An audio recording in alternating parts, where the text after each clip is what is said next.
13. It's Nehemiah for the last time. So,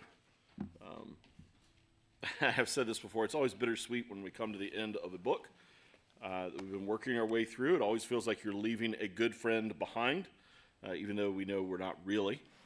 And so out of curiosity this week, I was just crunching some numbers. And so since I've been here at the church teaching Sunday school primarily for the first 5 years or so, and then being primary preaching for the last 11, it's hard to believe 17 years goes by in a blink. I remember bringing my little 4-month-old fuzzy-headed son in the doors who always kicked his shoes off in the nursery. And there was some older ladies that were very concerned because he went around shoeless at the time. He has survived, so he's done okay. And so I was crunching some numbers, and together we've had the joy of working through about 20% of books of the Bible. And the hard thing, though, is word count. You got big books like Genesis and Psalms, so about 10% of the content of the Bible. And so have been thankful for the opportunity to just work through the text of Scripture with you. And Nehemiah has been one of those books that has been a personal encouragement and blessing to me.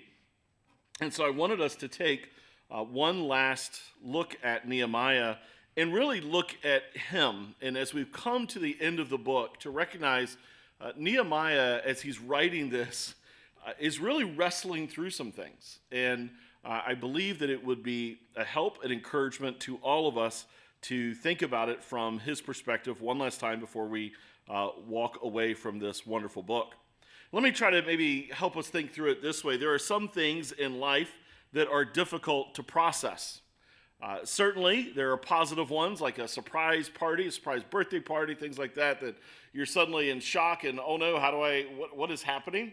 I'll never forget showing up at my mother-in-law's house at Thanksgiving, completely surprising her there with my wife and her screaming and how excited she was, and just that takes a moment for the person to think through that and realize that. Other maybe even fun ones, if you're one of those people that loves to go to a haunted house or jump scares. I watched Jaws this week with my sons, and I could not wait for, and those of you that are familiar, it came out in like 76, so if I'm spoiling for you, that's on you at this point, right? But there's a moment where the music's building, and it's building, and the diver looks in this hole in the boat, and you're expecting Jaws to jump out, and it's like a dead body. It's one of the most famous jump scares. I wasn't watching the screen, I was watching my son, and I got the full effect of that jump scare. It was a beautiful moment. And so there's those, you're like, and then it's kind of fun. And it just takes you a second to process it, to mentally just work through it and think through what's going on. There's also some negative things, though, that can be hard to process in life. Sudden trauma.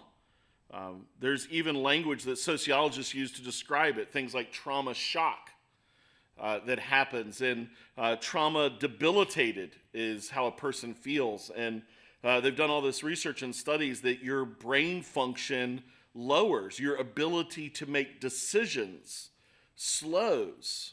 Things that otherwise were very easy for you become very difficult for you. And it's really God's way, the way he's designed the human bodies. They've done brain studies, is your brain is getting flooded with all these chemicals, and it intentionally slows you down.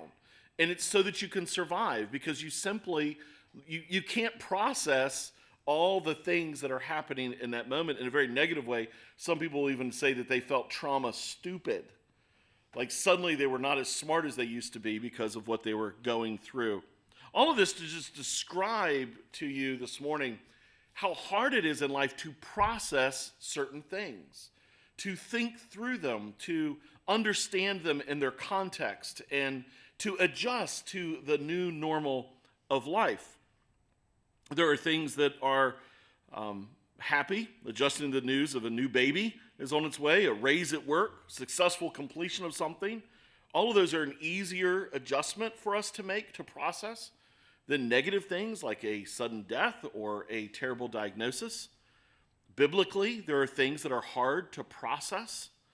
Things like the wicked prospering, the righteous suffering. This is hard to process. Even in the Bible, for God's servants, it's hard for them to understand and just work through this reality. suffering in general is very difficult to process.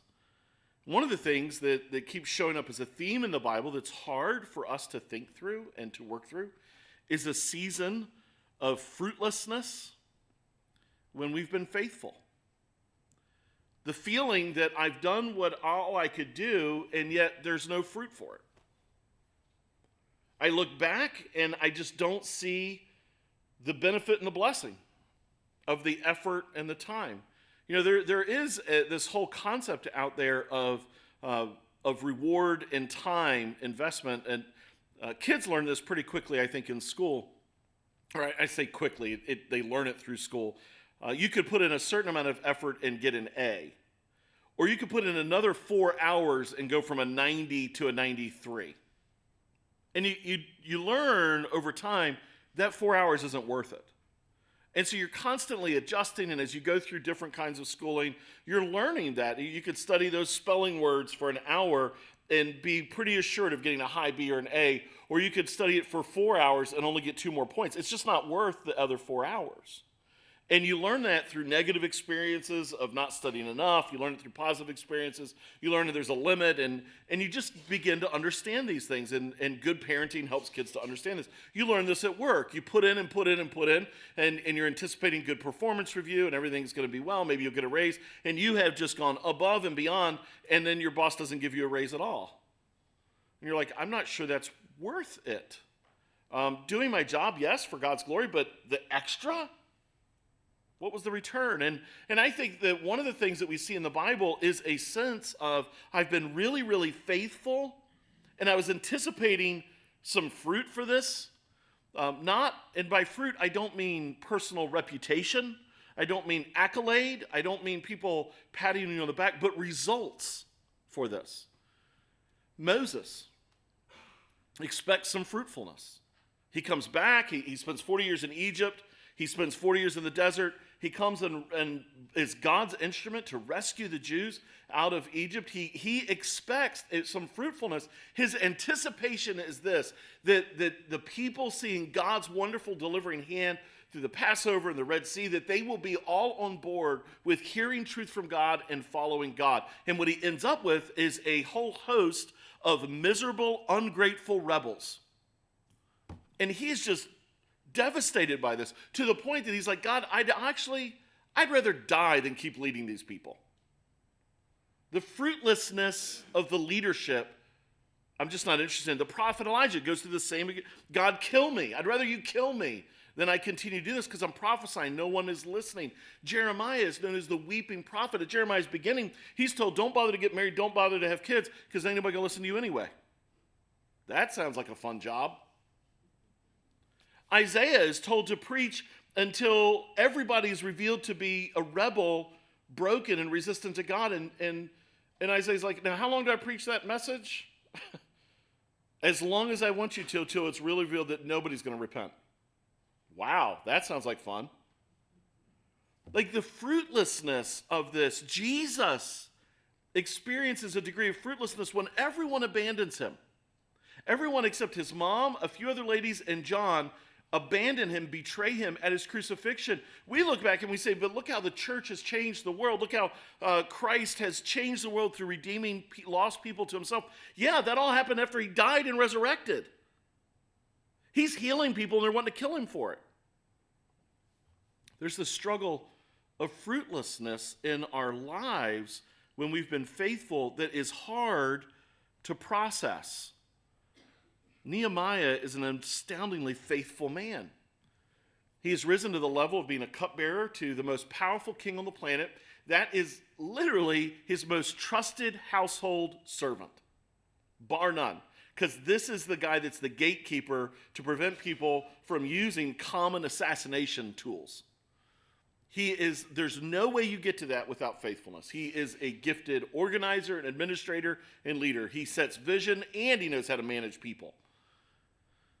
He's faithful. And all of this builds to this moment of when he gets to go back to Jerusalem and lead another group of people who rebuild the walls and who establish the community. And Nehemiah is faithful, and he spends 15 years of his life in this. 15 years. he gets to the end of it. And where's the fruit? Where is it? What he's left with is a community of rebels who still don't obey God, who make promises and break them, who haven't grown in maturity. That's what he's got. That's all he's got.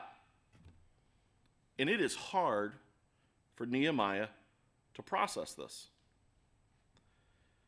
And so our last sermon in Nehemiah can actually help us, because we can watch. And so what Nehemiah doesn't do for us is Nehemiah, the book of Nehemiah is not like a Pauline epistle to us that says, hey, do this, this, this, and this.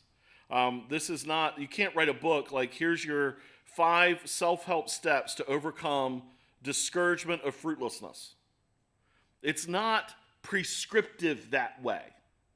It's descriptive to us. It shows us how a faithful servant of God works through this. And I believe that we can look at Nehemiah, we can look at his book, we can look at his life, and that can help us when you and I experience seasons of fruitlessness so that we can stay firm in our faithfulness. And so we'll journey various spots in Nehemiah this morning, and I think that we will end, and my trust is that your heart will be as encouraged as mine was in studying through this today. First of all, I just want us to help us understand that what we have here is what the book... Now I'm wondering if my notes are all out of order to help me out. No, I just have a different title. Here we go. First thing I want us to understand is this. You have to evaluate life and events to even get here. There has to be some kind of... Nobody likes evaluation. Nobody likes going in for job evaluation. Nobody likes...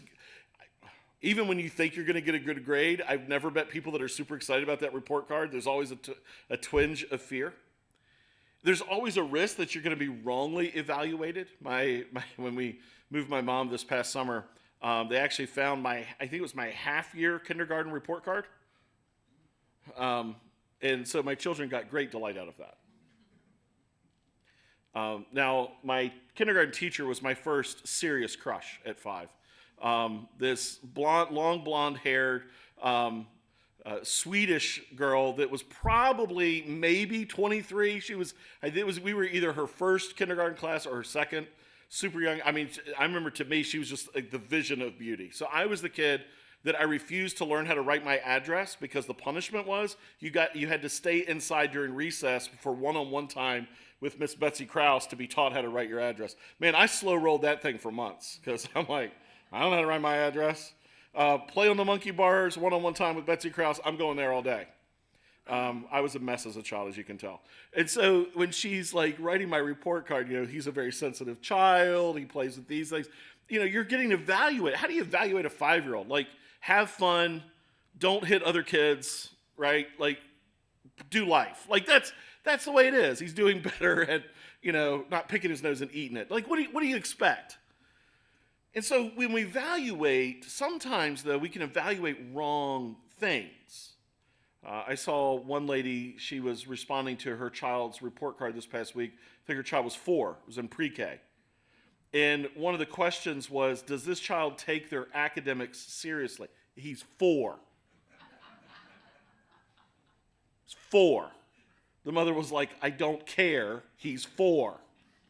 Like, stack the blocks, draw a picture, you're fine. Just enjoy being with other children. You're good, right? And so what do we evaluate? In the United Kingdom, one hospital was evaluating patient satisfaction and treatment. And so they established kind of a rule, a 4-hour window for someone to be treated. And so at the end of the 4 hours, there was an automated system that moved people up the list of their importance. Now, in one sense, you're like, that's a good idea, because most of us have been stuck in emergency rooms before forever, right? And you're like, that'd be nice if the doctors are actually being sent to you or the hospital staff. The longer I get there, maybe I'll get... The problem was they started having people die. Because as other folks that maybe had serious injuries or serious medical needs, they were going up that list, they would get to that end of the 4-hour window, and doctors were being sent to people that were in bad shape, but it moved in front of critically care patients because we don't want to violate the 4-hour window. And so get this now, patient satisfaction went up, but so did death rate. At the end of the day, what's more important? All the patients leave happy or all the patients leave? And so they understood we're evaluating the wrong things. I think when we think about evaluation, it's going to be really important when we look at things that are happening that we evaluate rightly. Israel evaluates wrongly. They say we want a king. We base it on who's the tallest, best-looking guy. We want King Saul. They evaluate poorly. When people looked at Jesus, they said we don't want that king because he's a carpenter's son from Nazareth. And so when people were left to their own devices to evaluate what we need as a king, they chose the worst guy they could have picked, and they reject the best guy they could pick. We are all prone to doing bad evaluation. Nehemiah's book is a memoir of evaluation. The whole book, 13 chapters. When we say memoir, and this is something I have not keyed in on for the sake of getting to this at the end, is that there's a whole structural part of it that I haven't addressed, and it's this. There's 15 years here, 12 chapters of the 13, 12 of the 13 cover 1 year. And that's it. That's all they talk about. And probably less than a year. Probably more like 8 to 10 months. And so we have a 15-year time slice of Nehemiah's leadership, and we have maybe a year of it recorded for us, which should tell you a lot about the danger of approaching Nehemiah as a book to teach you about leadership. It's like if you wanted to hear from some high-powered CEO that's served at IBM for 25 years successfully, and he said, I want to hear about all the lessons you learned and all the things you did over those 25 years, the most important things, and all they told you about was the decisions they made in the first year, and that's it. You know as well as I do, then you probably haven't learned a lot about their leadership or style. You've only learned what they wanted to tell you, and it's one slice. All we get is one slice. Chapter 13 is written at the end of it, and it's just talking about the effect of it. It's a memoir. The point of the memoir, what is it? Is it about rebuilding the walls? In one sense, yes. But the structure of the book points to a different point of it. And so let me maybe explain it this way. It's a message. And it's a message, first of all, to King Artaxerxes. When you study through the book of Nehemiah, and commentators and theologians, biblical scholars were like, what? Why is this written, and what is it about? Why is he telling us this story? Why do we get essentially 1 year of 15 and then a retrospective on the 15 years all the way through, and that's all we get? Certainly other big things happened. Well, you might remember all the way at the beginning of the book, Nehemiah is sent by King Artaxerxes after making an appeal to go to Jerusalem and rebuild the walls. And the structure of Nehemiah matches at least 3 other accounts we have from ancient Near East literature, 1 in Egypt and 2 in Babylon, where servants, leading servants, were sent to do a project, and they send reports back to the king about how the project's going. The structure's the same. What this is 12 chapters is essentially Nehemiah giving us the intro about the background to it in the first couple chapters. And then what we're getting is Nehemiah's journals and his memoirs of what he sent back to King Artaxerxes. King Artaxerxes, remember, has sent the most faithful member of his household. He wants to know how things are going. Give me a report. You report to me. That's what servants do. They report to the leader about what's going on. How's the job going? We've all been called in by bosses asking us, how's this job going? Nehemiah is telling him what is happening. First 12 chapters are a report to him. What's fascinating about Nehemiah, though, is there are a couple of moments that break into that, and they tell us something else.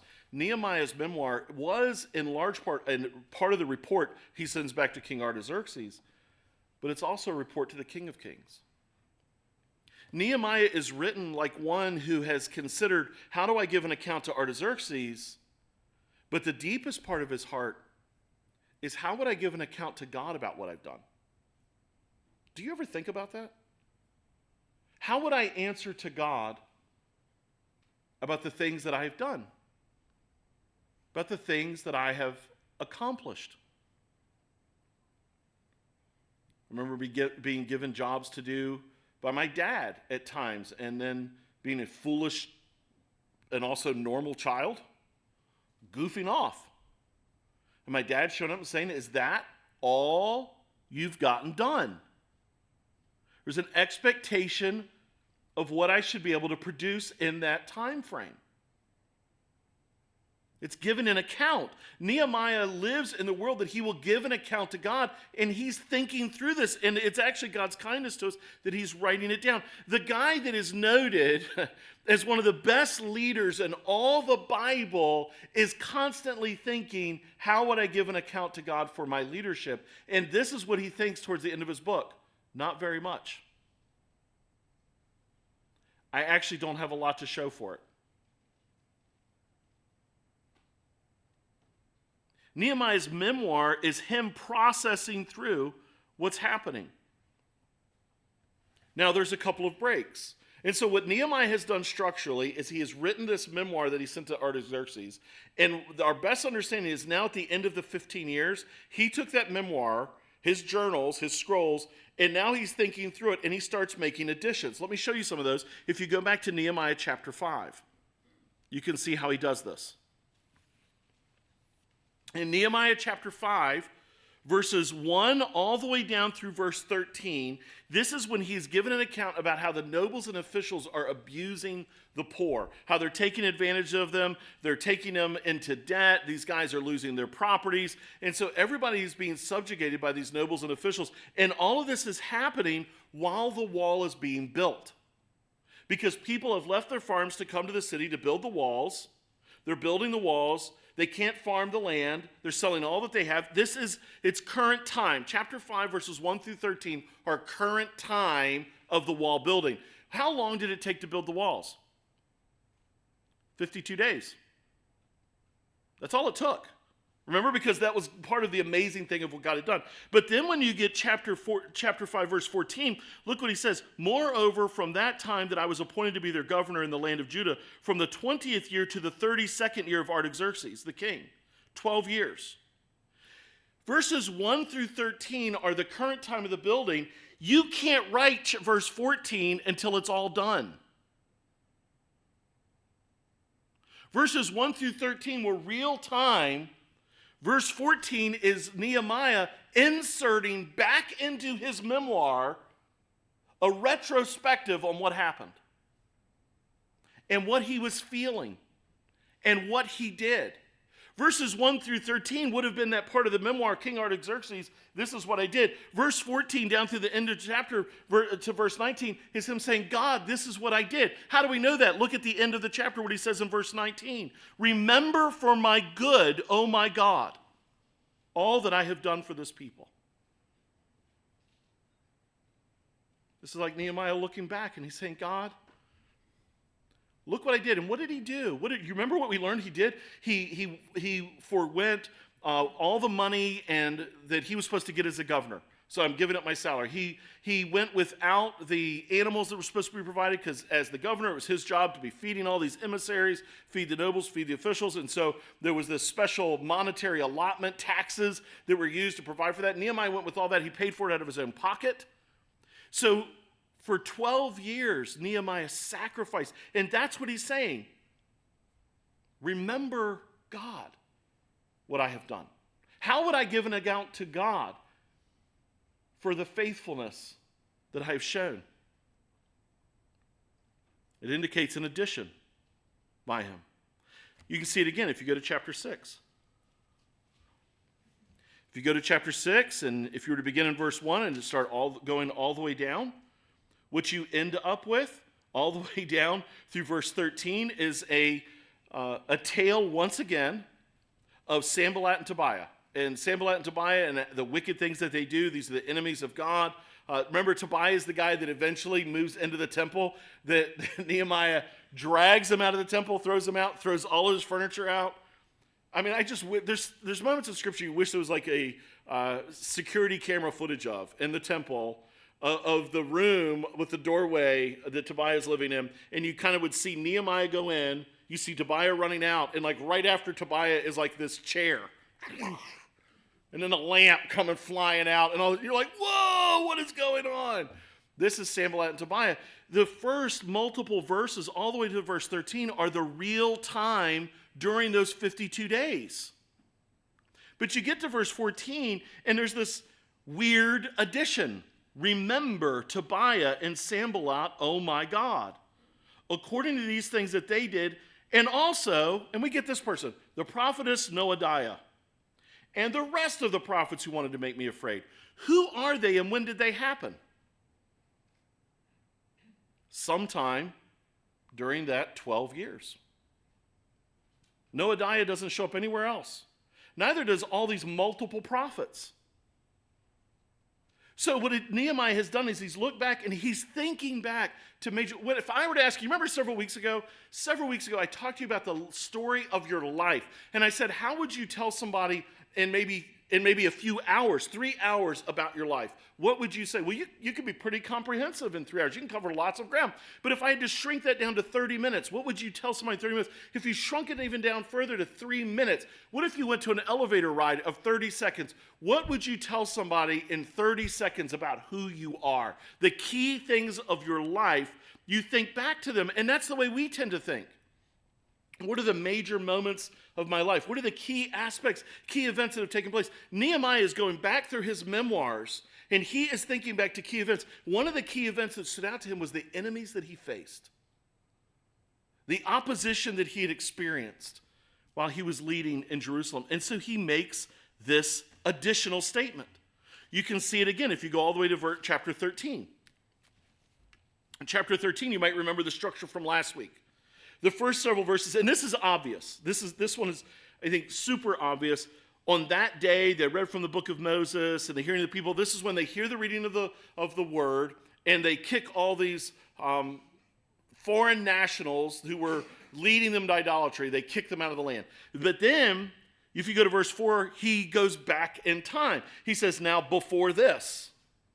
And from verse 4 of chapter 13 at the end, he's saying, this is the chronological, this is going back in time. This is Michael J. Fox, Back to the Future. We're going back in time because I want you to know what's going on. Do you know what Nehemiah is doing?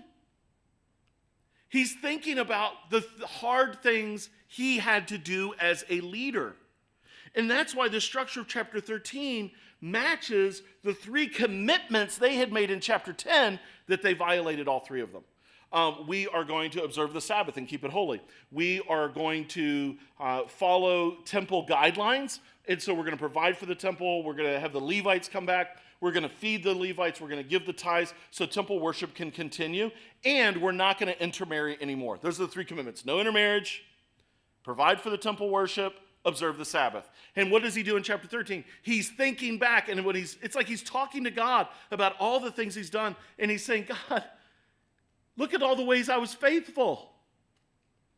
You actually see it show up in chapter 13. If you go to verse 14, you may be starting to notice a trend. Verse 14, remember me, O my God, concerning this. Do not wipe out my good deeds that I have done for the house of my God and for his service. You see it again down in verse 22. He says this. Then I commanded the Levites that they should purify themselves and come and guard the gates to keep the Sabbath day holy. Remember this also in my favor, O my God. Spare me according to the greatness of your steadfast love. You see it again in verse 29.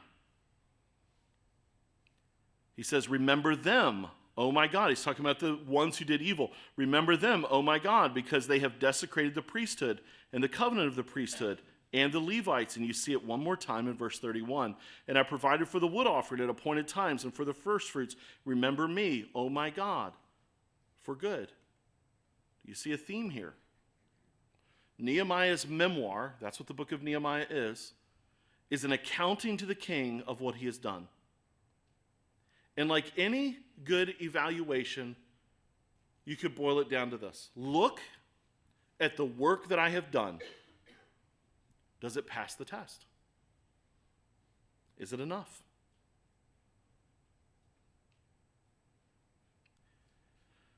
was talking to a friend of mine this week and reflecting on parenting. As I have a senior this year, and by God's kind grace, his schedule is easier, lighter.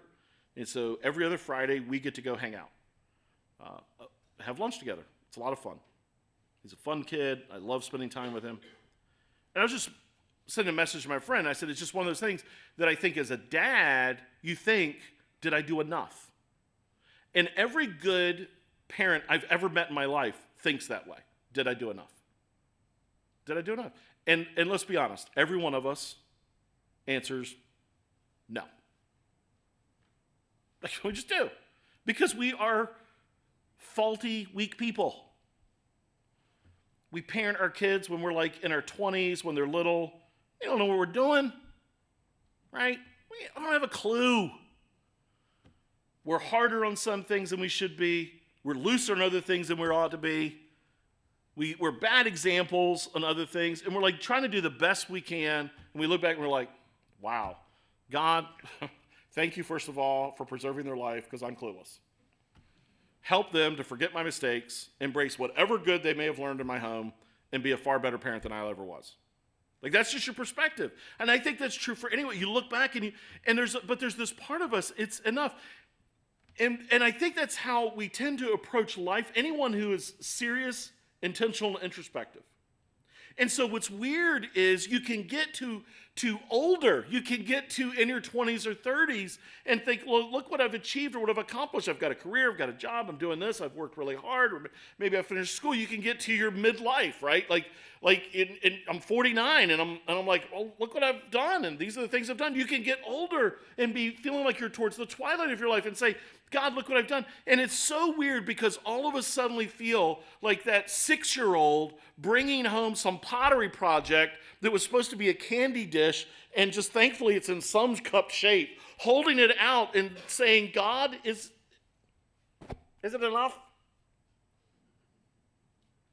And we know it feels like a mess.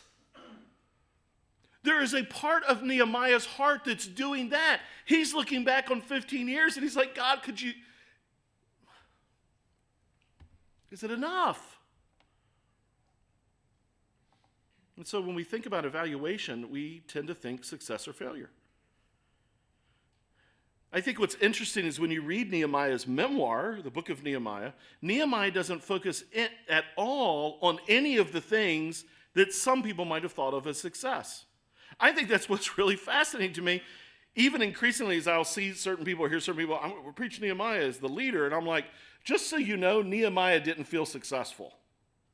He did not finish his life as a leader and say, look what I've accomplished. And so people are like, man, look at what he did. Like, he led this whole group of people back from Israel, another whole group. Man, that was amazing. He convinced King Artaxerxes to let him come back. He rebuilt the wall in 52 days. He rebuked the officials and got them in line. He provided for the poor people so they could accomplish it. He led the choirs so they celebrated the rebuilding of the walls. He stood up against the enemies of God. Nehemiah doesn't focus on any of it. All the things other people would think of as success. What a successful steward he must have been to have funded this project. What a successful negotiator he must have been. What a successful speaker he must have been. What a successful motivator, visionary he must have been. Nehemiah doesn't focus on any of those things. What he keys in on is what his heart wanted the most, and he doesn't feel like it actually happened. What he focuses on is two things: the pain of the enemies on one hand, and steps forward that didn't last. What mattered most to Nehemiah felt fruitless. Let me journey you all the way back to chapter 1. What did Nehemiah really want? If you go all the way back to chapter 1, we can see his heart put on display. In verses 8 and 9. This is the first time we see this linguistic language device thrown in. This is one of those moments I love to pause and remind you that while it can be helpful to know and understand some Hebrew structure and some Greek, you don't need that to understand God's word in a deep way. Because you're going to see it right here. Remember the word that you commanded your servant Moses, saying, If you are unfaithful, I will scatter you among the peoples. But if you return to me and keep my commandments and do them, though your outcasts are in the uttermost parts of heaven, from there I will gather them and bring them to the place that I have chosen to make my name dwell there. What did Nehemiah want? Did he really want walls rebuilt? Sure, that was a side Benny, a necessary thing that had to happen for what Nehemiah wanted most. And what Nehemiah wanted most was God to be glorified because his people had been restored. And it didn't happen. Not in Nehemiah's day. Nehemiah sees the work as fruitless, costly, and not finished. He's given everything he can to it, and it hasn't seemed to work. And so let's just take a moment, though, and talk about this word that we keep seeing show up, that becomes this literary device that he keeps using: remember, remember, remember, remember, remember, over and over again. And so he's remembering, and he's wanting God to remember. It's a fascinating word in the Bible. It's this Hebrew word, zachar, and every time it's used, it's not just recollect something you may have forgotten. It's always a call to action. Throughout the Old Testament, whether you're addressing God or you're addressing people, when you said remember, it always concluded with then do. Remember, to say remember is to say please act on what you already know. It's a way of looking at somebody and saying, you may know to do what's right, it's time to start doing right. You see it shown up, and there's a number of examples we could go to, but for sake of time, Exodus 20, verse 8, remember the Sabbath day. Why? So I remember it's Sabbath day. To do what? To keep it holy. Deuteronomy 16:3, they're told to observe Passover. And when they're told to observe Passover, it's so that they remember the Exodus. So I remember the Exodus, so I do this thing. In one way, I'm saddened that last week was communion, because what does he say to do it? As long as you do this in what? Remembrance of me. It's an action.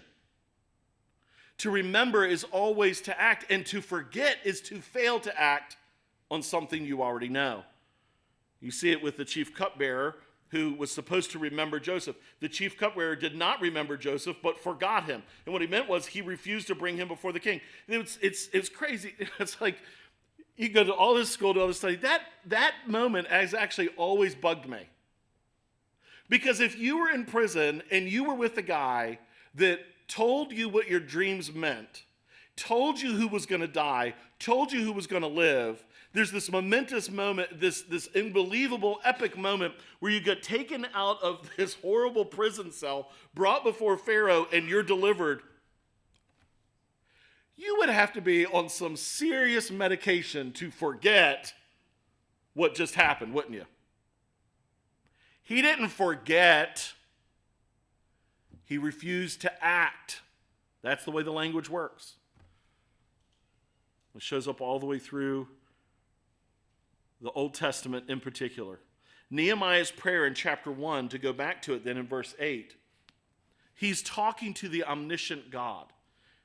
Does he believe that God has somehow, willfully or somehow, what does he say? Remember the word. And so what he does is he's saying, God, act on the promises you have made. Do you remember where we're told that God forgets our sins?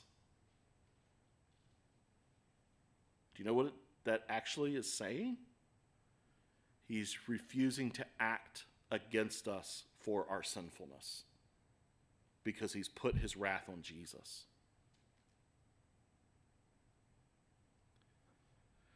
And so this remember theme that shows up all the way through is Nehemiah asking God to act in a particular way. First thing that I would tell you is judge the right things. Nehemiah's focus isn't on things that don't matter.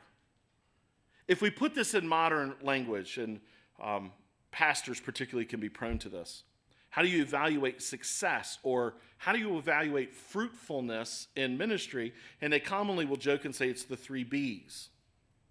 Buildings, bodies, and budgets. That's how you evaluate it. Buildings, you got bigger buildings, nicer buildings. Bodies, you got enough bodies, more bodies. Budgets, you got an increasing, healthy budget. Is that a right evaluation tool? Now remember, if we evaluate wrong, we're going to have a mess. We're going to choose things like King Saul and reject King Jesus. We're going to do things like have a 4-hour time window to achieve or increase patient satisfaction while we're killing people.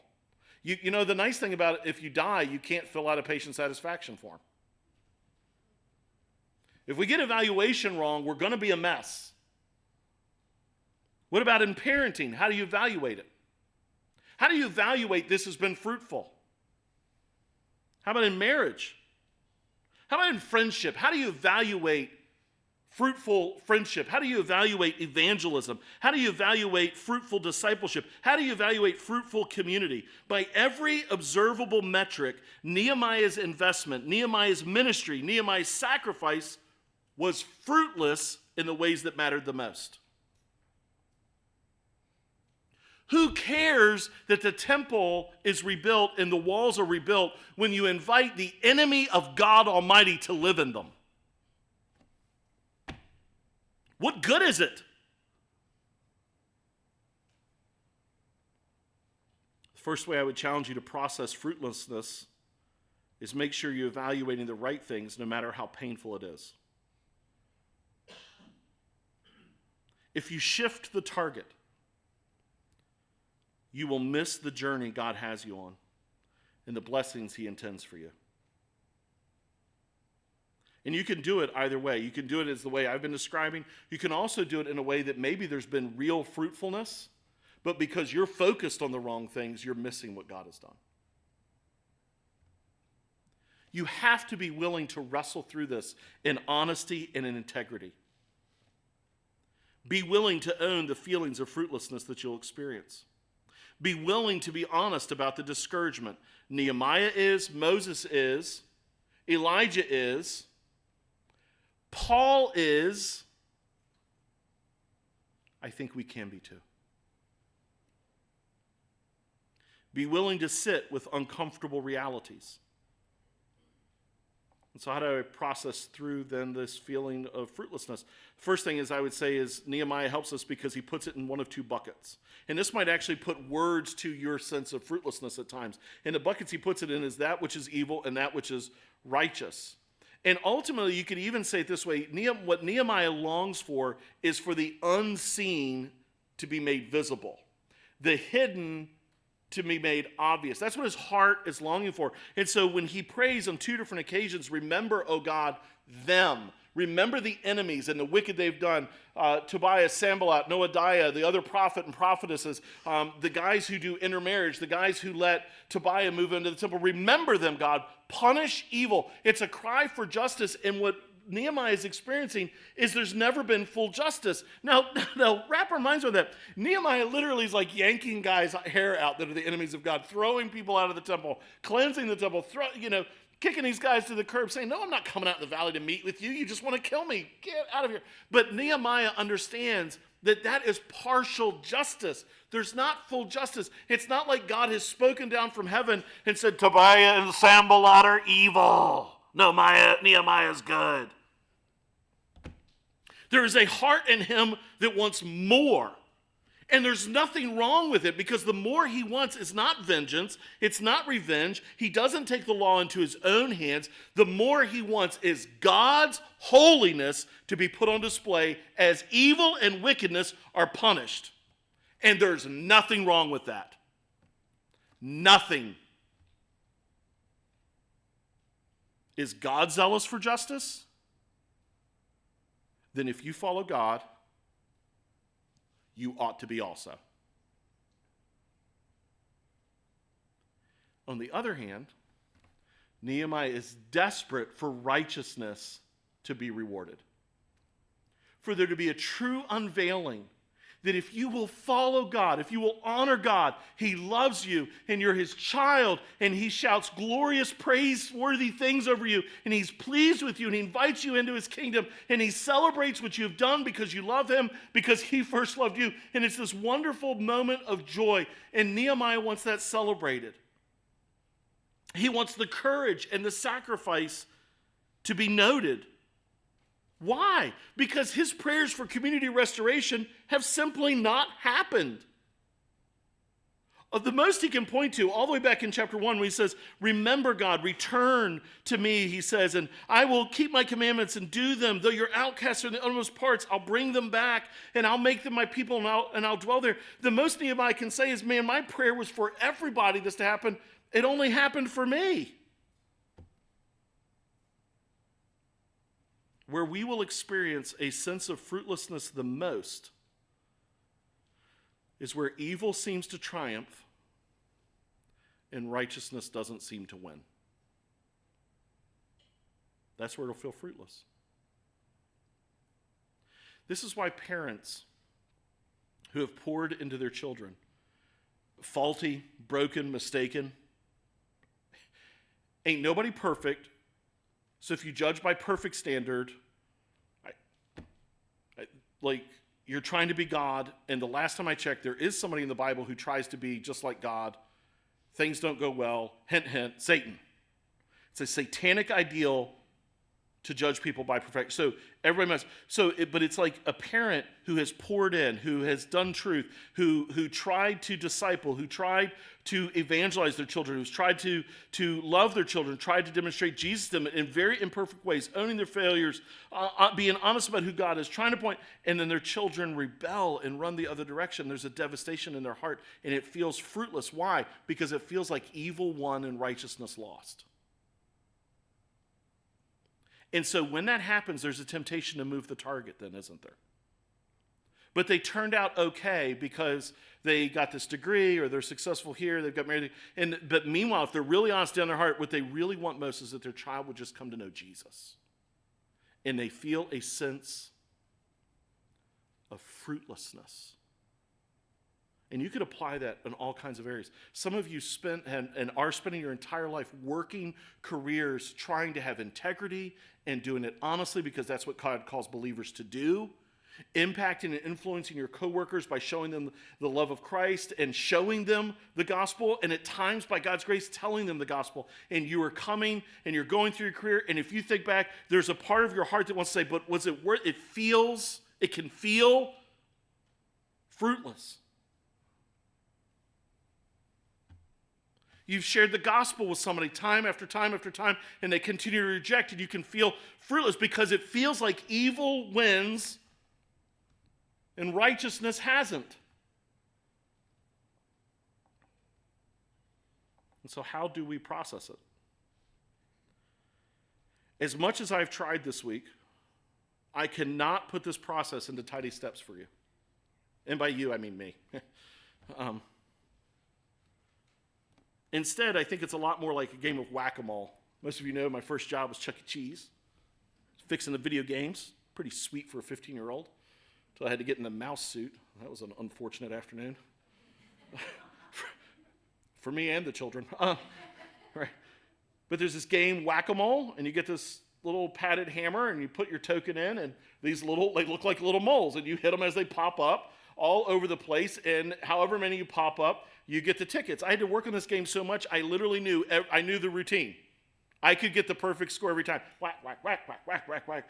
And I want you to know this, processing through fruitlessness when you've been faithful is a lot more like whack-a-mole than do this step, finish it, go to the next step, finish it, go to the next step, finish it. And so finally you will arrive at a place where you are settled with the reality of God, that you have been very, very faithful, but there's been no fruit, and you can be okay. I just want you to know that's not true. You could spend all day today playing whack-a-mole over these feelings of discouragement, feel better tomorrow, feel better the day after that, feel better the day after that, and in one afternoon, you're making dinner for your family, and suddenly you have this overwhelming sense that it's all been a waste. And you'll feel like you're back playing whack-a-mole. And so I wish I could give you steps. I can't. The best I can tell you is what I think Nehemiah describes to us is some important ways to live in an atmosphere that enables you to continue to be faithful even when you feel fruitless. Let me maybe give some of those to you. Number one, run to God. Nehemiah is noted as a man of prayer. There are 14 different prayers in the book of Nehemiah. Half of them are about feelings of fruitlessness. What do you think the theme of Nehemiah is? Well, it's all about how we can structure our leadership plans to achieve results. When half the time he spends talking to God about how this feels like a waste.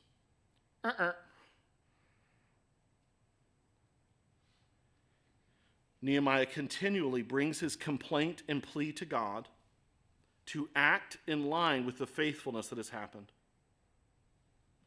But I want to push deeper, because let me just ask this. Do we know that God will sort it out in the end? Is God going to sort it out in the end? Yeah. So can I just ask the hard question, why pray about it then? It feels a little bit like praying, God, would you one day bind Satan and throw him into hell? It's going to happen. So in these seasons of fruitlessness, despite our faithfulness, why run to God about it? If there isn't going to be some observable, encouraging fruit right now, will it even matter? I'm going to give you three reasons. Number one, I believe you should run to God because it is expressing your reality. And I believe that's critically important. Let me explain it to you this way. What if I said this to you? Yeah, I got 3 wonderful children, 17, almost 16, 13. I don't ever tell them I love them because they already know it. You're like, hello, loser dad, nice to meet you. I don't bother to tell my wife I love her. She knows it. She knows it. I don't need to say it. She knows it. I don't say thank you. They know it. Why would I say thank you? You already know it. It makes you uncomfortable if I say thank you. I don't express gratitude. I don't express love. I don't express affection. I don't say I'm sorry because people can tell when I feel sorry because of the way I act. And you look at that and you would hear that and you would think that's crazy talk. I want you to know this because sometimes we communicate things because it helps build deeper communication, which makes the relationship stronger. You should run to God because it's expressing the reality that you're existing in, and it will help to knit your heart closer to God. It will build a deeper relationship because it's you facing the reality that you both know you're living in. Number 2, I tell you to run to God because it actually makes that truth even more real to you. When you're working with people that are struggling with discouragement, depression, they're bothered, they got to find out, why do I feel this way? Is there some things in my life or the way I'm processing, thinking through things that would really help me to know in reality? And expressing it helps to make the truth more real. Just past week, got a wonderful gift from somebody in the church. It's beautiful. It's a wooden carved sparrow with a glorious card that reminds me of the truth that I am more precious to God than the sparrows. And so it's beautiful art, it's beautiful truth, it's just wonderful. Expressing the reality of feeling, and not just feeling, because let me be honest, is it that Nehemiah feels fruitless? Yes. But it's also that there has been a degree of fruitlessness. There just has. The community hasn't been restored. It's less than what he would have hoped for. Expressing the reality begins to remind us that he cares for us. He hears us. He knows us. It expresses the reality that he will deal with this sorrow. It declares by faith something that we understand are the two most important. They are the number 1 and 2 emotional needs that every person on this planet is born with, and that is to be seen and to be heard. Babies do it. They scream, see me and hear me. Expressing this reality to God in prayer by running to him will remind your hearts that he sees you and he hears you. And then thirdly, it can begin to turn your sorrow to hope. The horrible reality of fruitless ministry is that it's others dependent. That's part of what makes it so difficult. Parenting feels dependent on them. Like, what are they going to do? You know, you go this weekend to any, I don't know if they're doing like soccer right now or Little League baseball or whatever.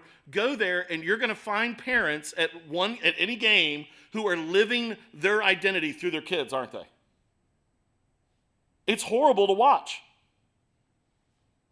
Because their sense of self is based upon that little child's performance. And there's every fiber of my being, I can't, because I want to scream, "Hey, loser!" They're not here to make you feel better about you. You're here to celebrate their growth and maturity and joy. Get on board with your job. But it would be so hypocritical for me to do that because I tend to do the same things. Because we feel fruitless, but it's based on others and our friendships and our marriage and our evangelism, our discipleship and our parenting and our church ministry. It's like if whoever the they is, if they're not my boss, my coworkers, my neighbors, my community, everybody, if they don't do what they're supposed to be doing as I'm being faithful, it's like my sense of fruitfulness is dependent on them and I can't control them. So when we run to God about it, we're going to the only one who can do anything about it. And it begins to turn our sorrow to hope. Could Nehemiah really declare it fruitless when God eventually does punish the wicked? When God has Jesus ride through the walls that Nehemiah built? When God has Jesus cleanse the temple? Just like can you imagine how many people, I don't know if there was modern day evangelicals, I'll get the word out in a minute, they would read Nehemiah and be like, Nehemiah was an angry man. Did you see what he did to Tobiah? What a terrible leader he was. And then it's like record scratch moment because you got Jesus making a threefold cord. Can you imagine that scene? I'm making a whip. What? Get out of the temple. And something like, maybe Nehemiah wasn't so bad. But Nehemiah doesn't even get to see that. He's a precursor, a forerunner of Jesus' zeal for the holiness of God. Is he really fruitless then? Taking your fruitlessness to God can center your sorrow on the one who never breaks his promises. Secondarily, God remembers everything. We're almost done. Hang in there. My youngest, it's all my kids that love being illustrations. My youngest, when he was really little, like 2, he had this really fun thing that he would do. We would maybe go to Buffalo Wild Wings, slam some wings, or go to Chick-fil-A, or do something fun, go to the pool. And we'd be driving home from our pool. Our neighborhood pool is on the other side of our neighborhood, and so it's 3 minutes. We'd get in the van to drive back from the pool, and you'd hear this voice from the back, hey, Dad, you number? He's that little, number. Wouldn't even say, you number? I'd be like, number what? He'd be like, hey, Dad, you number that time we went to the pool? Or be like, you remember that time we went to Buffalo Wild Wings? We're on Harbison, right? And I'm like, yeah, son, you mean the other time? He goes, no, Dad, you remember that time we went to Buffalo Wild Wings, we ate wings and we watched football? You remember that time I jumped off the side of the pool and I swam to the other side? And it was so funny because, of course, I hadn't forgotten. It was 45 seconds ago. There was actually so much wisdom in that 2-year-old because he was telling you something. Part of the way we process through joyful or sorrowful events is to think through them and remember them. And it's a call to action. This was so fun. Let's do it again. Nehemiah keeps saying, God, do you remember? Do you ever feel like that in your fruitlessness? God, would you remember the tears, the prayers, the hidden hurts that no one else saw, the dreams unfulfilled, the nightmares made reality, the evil who went free, the righteousness that was not God, would you remember? Is there a chance that Nehemiah had forgotten some of the good? 1 year and 12 chapters, 15 years condensed to fruitlessness. Is there a chance that Nehemiah had forgotten some of the good? The ones who had stayed true. The ones who had come with him from Babylon. The gratitude of the poor as their debts were relieved. None of that was the fullness of fruit that Nehemiah had desired for God's glory. But wasn't it fruit? I think so, because when Jesus shows up, he actually teaches us something, and Darren read it this morning. God does remember, and he actually even remembers the faithfulness that we forgot. Because there'll come a day, he will look at you. He will look at you, and he will say, come forward and be rewarded for your faithfulness of giving me a cup of cold water. Come forward for your faithfulness in loving your friends well. Come forward in your faith for your faithfulness of that meal you made, that card you sent, that call, that text. Come forward for your faithfulness of that prayer. Come forward for your faithfulness of that time you shared the gospel. Come forward for your faithfulness of those discipleship meetings. Come forward for your faithfulness of caring for your parents. Come forward. And you'll be like, God, I don't remember doing that. And he'd be like, every time you did it for one of them, you did it for me. I remember. I have not. Hear me now. He has not forgotten your faithfulness. And that is what he will reward. He is a good, good Father. And so as we finish Nehemiah, man, I wish I could jump back about 2,500 years and say, Nehemiah, God has not forgotten. In fact, Nehemiah, he remembers all the innumerable ways you were faithful in those 15 years, even things you forgot you did.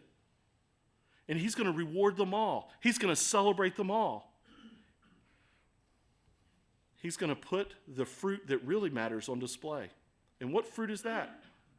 That God was so glorious, so lovely, so worthy, that faithful service to him outweighs any reward here, any recognition here, any reputation here. And that's why he will use these words the next time you see him, which will be the first time you see him. He is going to look at you and he's going to say, enter in, well done, you good and faithful servant. Enter into my rest. Father, thank you for being a faithful God who loves discouraged servants. Thank you for the reminders from Nehemiah of how to process through seasons of fruitlessness. Help us, Father, to be faithful. We pray this in Christ's name. Amen. Please stand with us for our closing.